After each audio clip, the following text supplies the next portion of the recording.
your staff handed out press releases.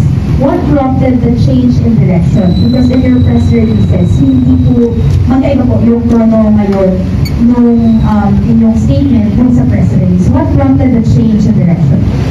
Alright. Kasi po yung press release for public consumption po yan na